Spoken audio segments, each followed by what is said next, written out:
Middle education के एक धमाकेदार वीडियो में आपका स्वागत है।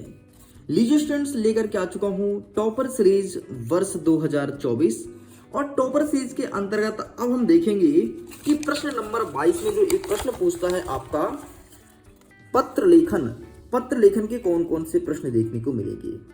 देखिए, मैं इस वीडियो को शूट करने से पहले पिछले 4 साल के पेपर को उठाया हूं एंड उसी के आधार पर आपके सामने मात्र एक पत्र बताऊंगा जो आपके एग्जाम में देखने को मिलेगा। इतना ही नहीं, आपके सामने पत्र लिखने का ट्रिक भी बताऊंगा कि आसानी से आप संस्कृत में पत्र कैसे लिखें। आमतौर पर क्या होता है, बच्चों से गलतियां हो जाती हैं मात्रा पाई में, और संस्कृत में उन्हीं का खेल रहता है, उनमें ज्यादा नंबर कटते हैं। फाइनली यहाँ पर एक एक चीज मैं बताऊंगा कि किस प्रकार से आपको संस्कृत में पत्र लिखना है और किस प्रकार से लिख करके अच्छे नंबर लेकर के आएंगे। देखिए स्टूडेंट, यदि मैं टोटल आपके पेपर की बात करूं तो 75 नंबर के पेपर में से सारे के सारे वस्तुनिष्ठ प्रश्न आपके सामने प्रेजेंट कर दिए गए हैं। लगभग बहुत सारे स्टूडेंट टेस्ट के रूप में अटेंड कर रहे हैं। अगर आप अभी तक टेस्ट नहीं दे रहे हो तो टेलीग्राम पर जुड़िए और टेस्ट के रूप में दीजिए। अब चलिए हम समझते हैं कि आखिरकार आवेदन पत्र कौन सा आएगा। जब मैंने पिछले 4 साल के पेपर का अध्ययन किया तो देखा कि सारे के सारे पेपर में एक प्रश्न कॉमन है, वो ये है कि अवकाशार्थम प्रार्थना पत्रम, मतलब छुट्टी के लिए आवेदन पत्र लिखिए। कहीं पर ये छुट्टी के लिए आवेदन पत्र 3 दिन के लिए पूछता है तो कहीं पर ये 5 दिन के लिए पूछता है। इतना ही नहीं, हमारे सामने एक पेपर अवेलेबल है, इसमें केवल इतना लिखा है कि स्व प्राचार्य से कृते अवकाशार्थम प्रार्थना पत्र लिखत, मतलब अपने प्राचार्य के लिए आपको प्रार्थना पत्र लिखना है। इसमें आपके सामने दिन नहीं लिखा है, कितने दिन के लिए लिखना है। लेकिन जब मैंने आपके ही प्री बोर्ड एग्जाम का पेपर उठा के देखा तो उसमें लिखा था कि 3 दिन के लिए लिखना है। ठीक, तो ये अलग मैटर है। चलिए हम देख लेते हैं कि किस प्रकार से हमें प्रार्थना पत्र लिखना है और कैसे याद करेंगे। सबसे पहले पूरा का पूरा प्रार्थना पत्र का आवेदन ये रहा आपके सामने, देख लीजिए। सेवायाम माननीय प्राचार्य महोदय, ट्रिक बताऊंगा, टेंशन मत लो। शासकीय उच्चतर माध्यमिक विद्यालय इंदौर नगरम मध्य प्रदेश। विषय बीच में लिखा है अवकाशार्थम प्रार्थना पत्रम।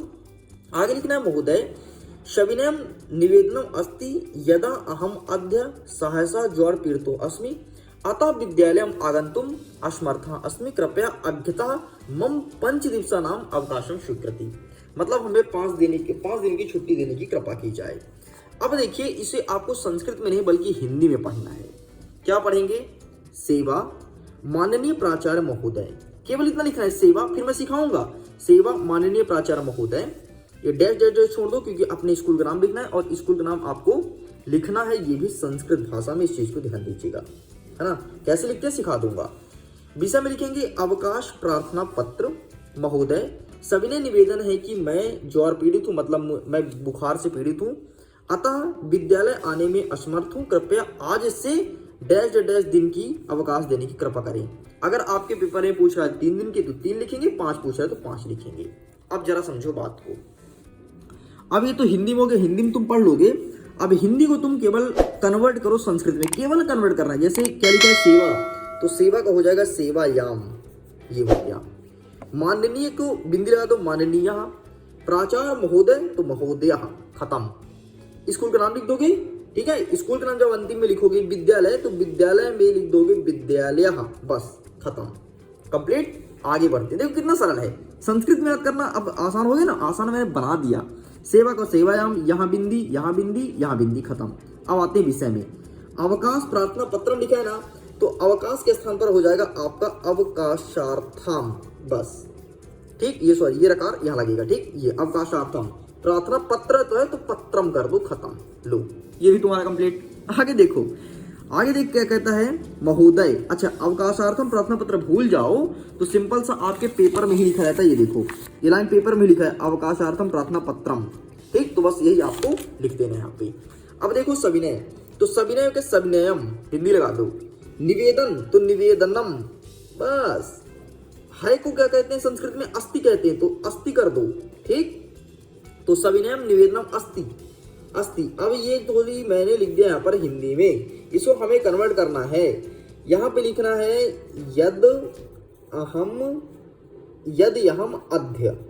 ठीक, बस ये की मैं के स्थान पर आपको लिखना है यद अहम अद्य, और ज्वर पीड़ित लिखा है तो ज्वर पीड़ितो कर दो, संस्कृत में से पीड़ितो कहते हैं, और हु को कहते हैं अस्मि, तो यहां पर आप संस्कृत में कर दो अस्मि।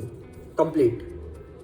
आगे देखो, अतः तो अतः रहेगा, विद्यालय का क्या हो जाएगा, विद्यालयाम हो जाएगा। ठीक है, और आने में असमर्थु, तो आने को संस्कृत में कहते हैं आगंतुम। क्या कहते हैं, आगंतुम। तो आने के स्थान पर आपको क्या लिखना है बेटा, आगंतुम लिखना है, आगंतुम। लो, हमने आगंतुम लिख दिया। ठीक है, और आगंतुम असमर्थो असमर्थ रहने दो, और जहां हूं को कर दो फिर अस्मि, जैसे कि मैंने यहां पर बताया है। आगे लिखा है कृपया, कृपया रह दो। आज को कहते हैं अध्य, आज को संस्कृत में क्या कहते हैं, अध्य कहते हैं, अध्य अध्य। और से के स्थान पर आप कर दो मम। ठीक है, अब कितने दिन के लिए छुट्टी चाहिए, अगर 3 चाहिए तो त्रय कर देना, 4 चाहिए तो चत्वारा कर देना, 5 चाहिए तो पंच कर देना, और यहाँ पर की को काटो, अवकाश को कर दो अवकाशम, और देने की देने हो जाएगा स्वीकृति कुर्वंत, स्वकुर्वंती लिख दो, स्वकुर्वंतुम। लो भैया, कंप्लीट। कंप्लीट। देखो मैंने ज्यादा चेंजेस नहीं किया, बस कुछ ही जगह चेंज किया, और पूरा पूरा हिंदी का हमारा जो अवकाशार्थम प्रार्थना पत्र था, छुट्टी के लिए था, वो संस्कृत में कन्वर्ट हो गया। तो आपको याद क्या क्या रखना है, आपको याद रखना है कि हूं को संस्कृत में कहते हैं अस्मि। ठीक है, और यहाँ पर आज को क्या कहते हैं, अध्य कहते हैं। बस 2-3 चीज याद रखो, अध्य कहते हैं, ठीक है, और आने को कहते हैं आगंतुम, तो आने को कहते हैं यहाँ पर आगंतुम, आगंतुम हो जाएगा। ठीक है, और नेक्स्ट आपका यहाँ पर देने को क्या कहते हैं, स्वीकृति, तो देने को क्या कहते हैं, स्वीकृति। बस 4 चीज याद रख लो, देख लो भैया, बस देखो ये 4 चीज आप याद रखो, पूरा का पूरा आपका कंप्लीट हो गया। ये देखिए आसान भाषा में समझा दिया ना। अब ये वीडियो आपको पसंद आया हो तो वीडियो को लाइक करके अपने दोस्तों के साथ शेयर जरूर करना। एक हिंदी के आवेदन पत्र को मैंने संस्कृत में समझा दिया आसान भाषा में, और ये 100% आपके एग्जाम में आएगा। समझो कि आपके सामने मैंने रियल पेपर दे दिया। धीरे धीरे ऐसे ही सब मिल जाएगा, टेंशन मत लो। वीडियो को लाइक करिए, दोस्तों के साथ शेयर कीजिए, 100% आएगा। जिस प्रकार से हिंदी के सारे क्वेश्चन आए थे ना, 100% आएगा। मैं वीडियो को एंड करता हूँ। एग्जाम के लिए ऑल द बेस्ट। जल्दी मिलते हैं एक नए टॉपिक के साथ, ऐसे ही आसान भाषा में समझने का प्रयास करेंगे।